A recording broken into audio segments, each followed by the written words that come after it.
गरीब बच्चे की कहानी। रोशनी की ओर। एक छोटे से गांव में जहां हरियाली तो थी पर खुशहाली कम थी, वहां एक गरीब परिवार रहता था। उस परिवार का सबसे छोटा बेटा था अंशु। अंशु 10 साल का मासूम लड़का था जिसकी आंखों में बड़े सपने थे, लेकिन हालात ने उसे जमीन से जोड़े रखा था।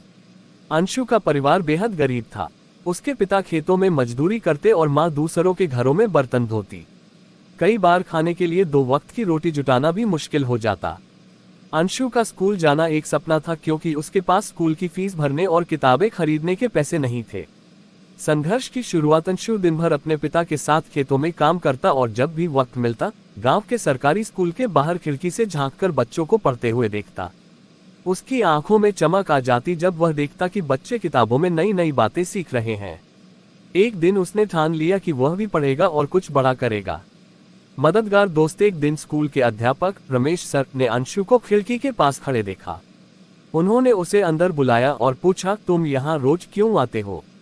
अंशु ने मासूमियत से कहा, मुझे पढ़ाई करनी है लेकिन हमारे पास पैसे नहीं हैं।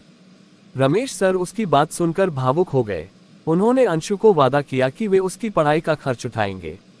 शिक्षा की ओर पहला कदम। अंशु ने स्कूल जाना शुरू किया। वह बेहद मेहनती था। दिन में स्कूल जाता और शाम को खेतों में काम करता। उसने कड़ी मेहनत से पढ़ाई की और हर परीक्षा में अच्छे नंबर लाए। उसकी लगन देखकर गांव वाले भी उसे प्रोत्साहित करने लगे। नई चुनौतियां। जब अंशु 10वीं कक्षा में पहुंचा तो उसके परिवार पर एक बड़ा संकट आ गया। उसके पिता बीमार पड़ गए और घर चलाना मुश्किल हो गया। अंशु ने स्कूल के साथ साथ गांव के छोटे ढाबे में काम करना शुरू कर दिया।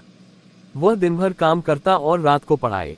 उसकी मां ने उसे समझाया कि वह पढ़ाई छोड़ दे, लेकिन अंशु ने कहा, अगर मैं पढ़ाई छोड़ दूंगा तो हम हमेशा इसी गरीबी में फंसे रहेंगे। सपनों की उड़ान। अंशु की मेहनत रंग लाए। उसने 12वीं कक्षा में पूरे जिले में टॉप किया। उसकी यह सफलता केवल उसके परिवार के लिए नहीं बल्कि पूरे गांव के लिए गर्व की बात थी। उसे एक अच्छे कॉलेज में दाखिला मिला जहां उसने स्कॉलरशिप के जरिए अपनी पढ़ाई पूरी की। अंततः सफलता। कुछ सालों बाद अंशु एक बड़ा इंजीनियर बन गया और उसने अपने परिवार को गरीबी से बाहर निकाल लिया। उसने अपने गांव में एक स्कूल भी बनवाया ताकि किसी और गरीब बच्चे को शिक्षा से वंचित न रहना पड़े। अंशु की कहानी यह सिखाती है कि परिस्थितियां चाहे कितनी भी कठिन क्यों न हो, अगर इंसान के इरादे मजबूत हों तो सफलता जरूर मिलती है। गरीबी आपकी पहचान नहीं होती, आपके सपने और मेहनत आपकी असली पहचान बनते हैं।